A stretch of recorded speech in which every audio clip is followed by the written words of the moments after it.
Emma, 45, never planned to eavesdrop, but that Seattle community barbecue changed everything. Between burnt burgers and a rogue potato salad, she caught a snippet. Some local mom turned pottery into armor against panic. Clay is therapy? Emma scoffed, then froze. Her hands, always fidgeting in crowds, remembered shaping her kids' Play-Doh years ago. Quiet focus. No room for spirals. Next morning, she stood before a spinning wheel, heart pounding like first-day jitters. Lumpy mugs led to lopsided vases, but each wob Emma's hands hovered over spinning clay, fingers trembling like a rookie barista pulling espresso shots. Seattle's unofficial baptism. That damn wheel had haunted her since middle school art class, where kids snickered as her lopsided bowl collapsed into a pancake. For decades later, muscle memory still whispered, "You'll ruin it again." But clay didn't judge. Unlike community BBQs where folks swapped vacation pics like trading cards, this studio welcomed her fumbles. Each centering attempt was a middle finger to voice hissing they're all watching. She leaned into wobble, smearing terracotta up her forearms like war paint. By June, her shelves groaned with wonky mugs, each crack a diary entry. When gallery called for submissions, Emma almost choked on her chai. Exhibition. That meant strangers eyeballing her soul squeezed into ceramic. Yet packing her favorite vase, its curves echoing her mom's 1970s perfume bottles. She realized fear had baked dry. Opening night, a silver-haired woman ran fingers over Emma's speckled platter. "Feels like sunrise," she murmured. No one noticed when Emma's knee bumped a display table. Clatter wasn't failure, just clay meeting world, unglazed but solid. Turns out, staying upright 45 required same thing as pottery, messy momentum. Fam could keep their perfect soufflés. Emma's cracks held stories. She never planned to eavesdrop, but that snippet of conversation, pottery quiet's mind, lodged in her thoughts like clay on a wheel. Next thing she knew, she stood outside a sunlit studio, hands clammy, heart thumping like an offbeat metronome. 45. She figured new hobbies belonged to sprightly 30-somethings, not women whose knees protested stairs. Still, something about earthy scent lured her in. Inside, spinning wheels hummed like contented bees. A woman with silver-streaked curls, Mira, as she later learned, grinned her hesitation. First-timer? No sweat, fam, clay's forgiving. No pressure, no judgment. Just cool, malleable earth waiting for clumsy fingers. Emma's first attempt collapsed into a lopsided lump, but Mira chuckled. Happens to best of us. Try again. Week after week, creator returned.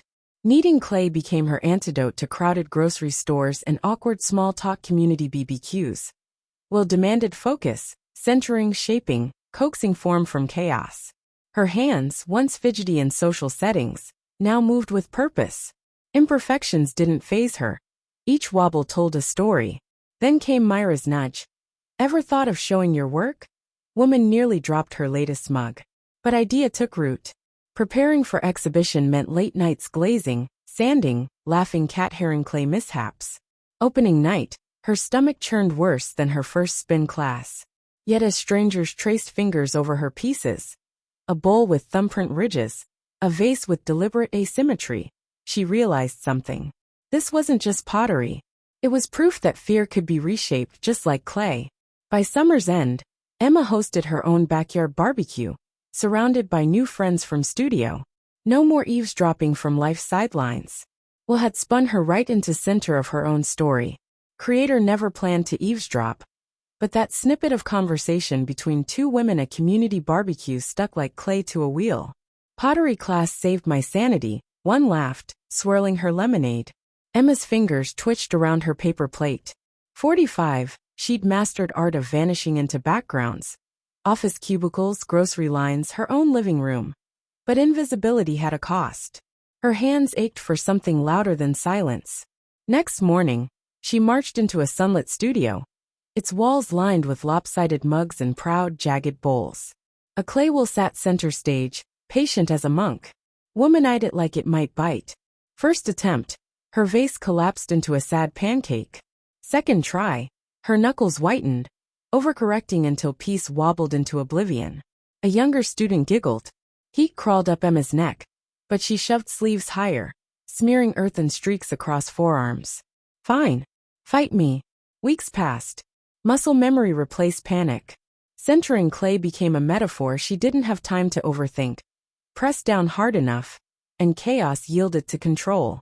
She learned cracks could be mended with slip, that imperfections gave pieces character. A lesson she side-eyed when her own laugh lines caught morning light. Then came exhibition notice. Submit your work. Emma's stomach dropped. Showing up was one thing, being seen was another. But that stubborn push, one that had kept her scraping burnt casseroles from pans for decades, won out. She entered a bowl, its glaze deep green of Puget Sound under storm clouds. Opening night, strangers lingered by her piece. One traced its uneven rim, murmuring to a friend. Emma hovered nearby, pulse in her throat, until she caught words. Feels alive, doesn't it?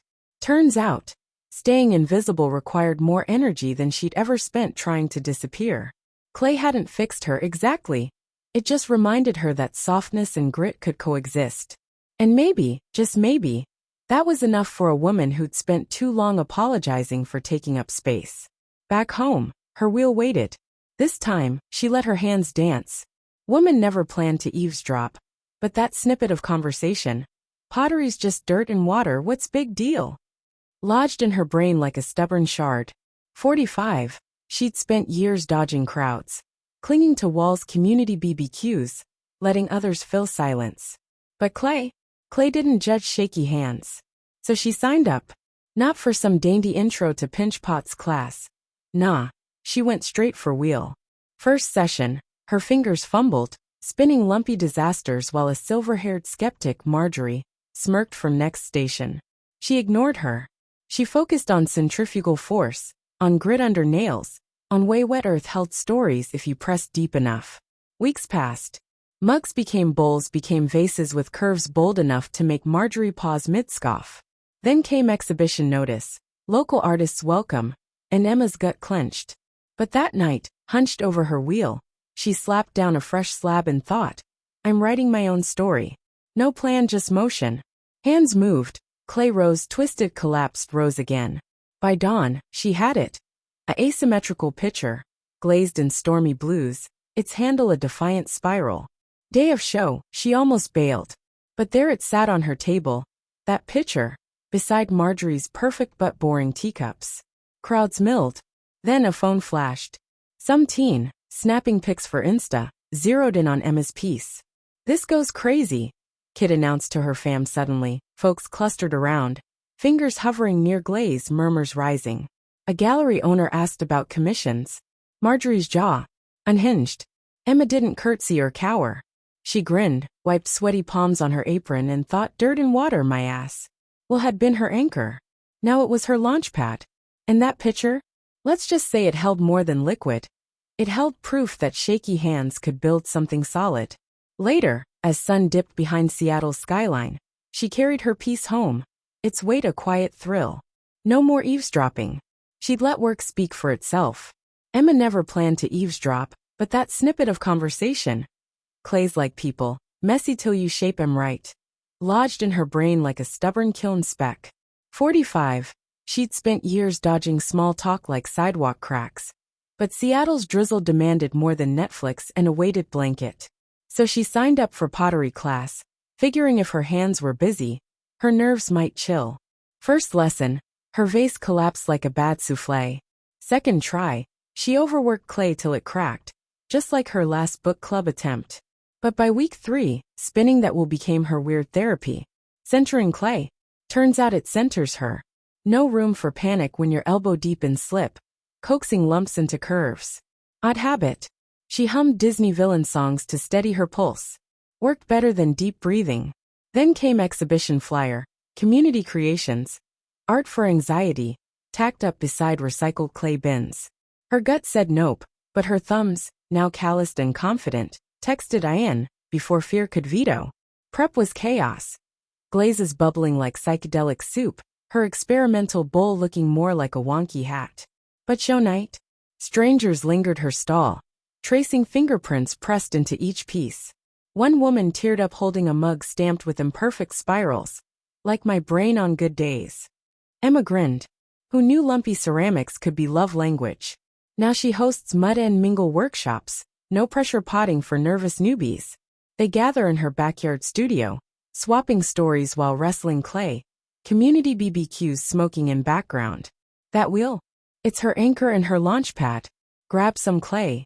Your courage is waiting to be thrown.